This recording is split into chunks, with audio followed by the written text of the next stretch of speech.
Welcome to the Pew. The Pew, the snowy winter edition. And if anybody wants to know why I'm eating a flavor ice, because it's not cold enough outside. There's outside. 6 inches of snow and freezing temperatures. It's because I have a sore throat and a cold, and the only thing that will make me feel better is a sugary treat. I'm not sweet enough or cold enough for him. He is cold enough, but he is not sweet enough. Very true about that. So we were just reminiscing about all of Michael's post-prison faux pas. That's not what we called them when we... Okay, funny stories. When we discussed the episode. What did we call them? Prison readjustment. Oh, okay, prison readjustments. Now they've turned into faux pas. No, When the camera's on, they're faux pas. When the camera's off, they're readjustments. I get it. I see the way things go around here. So, yes, it's just unbelievable to me that there's even a picture of a folder. Michael was collecting all of these crumpled papers and folders on his desk. Piles. And at some point I just said, what is all this crap? And I said, there's a different folder for every project we're working on, and I have all of the ideas for every project in this folder. And then Ernie said, why don't you just go to the folders section of your computer? And I had seen the folders section, and there's even a little picture of a folder. But I never put two and two together and realized that you could put all of that information that's in an actual folder in a virtual folder. So he just learned that this week. Yeah. An epiphany. Yeah. And I thought it was also really funny that your money management skills were a little rusty when you got out of prison. They're still a little rusty.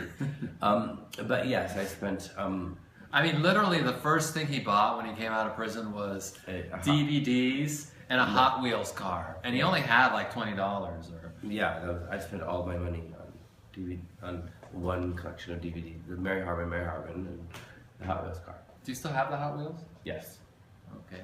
Where is it? It's in my bedroom. Oh. We'll show it to you on the next episode. Pew. We are introducing another new segment. We're on a creative roll. And we are going to introduce it right after this commercial, I think. Yeah. We sure are cute for two ugly people. I don't see what anyone can see in anyone else. Welcome back to the Pew. The Pew. And I would just like to make it clear that we should not confuse being on a creative role with being on any other kind of role. Because we do not roll. Nor should that creative role be interpreted as a role of fat or blubber.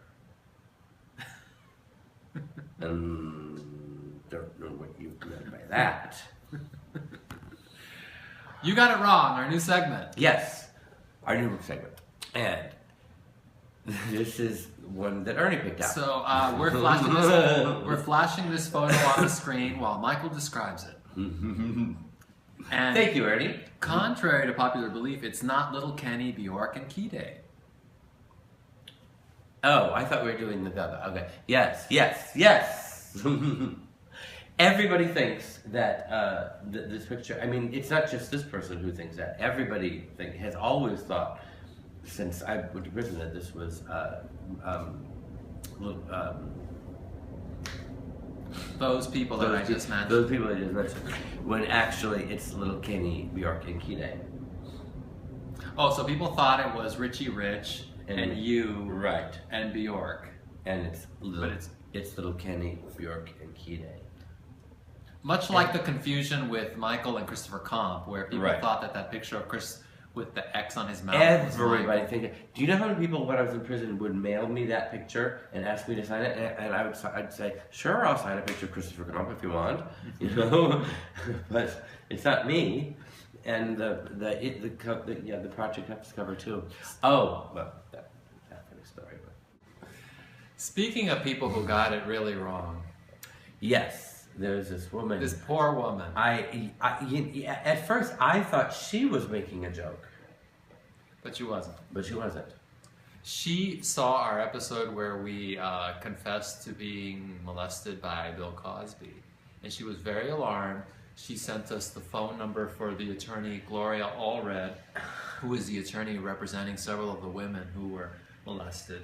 And I don't even know how to break this to her. I know. I mean, she told us to like call, you know, we need to call the police, and we need to go to counseling and rape therapy, and you know, she was kind of like trying to console us and everything, and like I feel awful. I do too. But that's why I thought that that it was a joke, because she was trying to make us feel awful, because maybe it was a joke. I mean, I'm sure it was a joke, right? But just so all our PUers understand, the PU is an opinion and entertainment and comedy show. And satirical. Yes, satirical, which means Satire. satire. So no, we were. It may not be the most tasteful satire, but they say and we were raked over the coals. For and that they episode. say that the best satire is often mistaken for the real thing. So we are the best satire in town. Yeah. So yeah. moving on. Yeah. So moving on.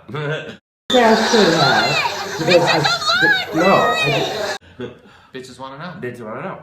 Okay, what do they want to know? Well, Alicia Delgado wants to know, looking back from your costumes, back in the day, what were your inspirations? Well, we had a lot of inspirations. In general, I say that the inspirations were the circus and clowns and S&M and sci-fi and punk rock and for me, those were and cartoons. Those were the major inspirations for me. Well, those inspirations are all wrong. For me, the inspirations, some of them were right. Cartoons are right. Cartoons are right. Ronald McDonald, Lucille Ball, Bugs Bunny, MTV, Happy Meals, Lee Bowery, obviously. And we put them all together. You got a club kid. You got a club kid. And I went MTV. Did I say MTV? Yes. No. So I've seen our club kid. So DMO asked us if Peter Gatien is ever going to be on our show. And the answer to that is a resounding no. When Canada freezes over. Yes, because do we want to say why? Because well, he's Peter. the one he's not allowed in the country. Oh yeah, well, okay, there's that. So there's that complication. Yeah, we could, I guess, in this day and age of space age technology, we could probably have some kind of something. Or he could fly to Mexico and like millions of others just walk across the border. But the real reason he won't be on the show is because he's not speaking to me anymore, and he's not speaking to other people.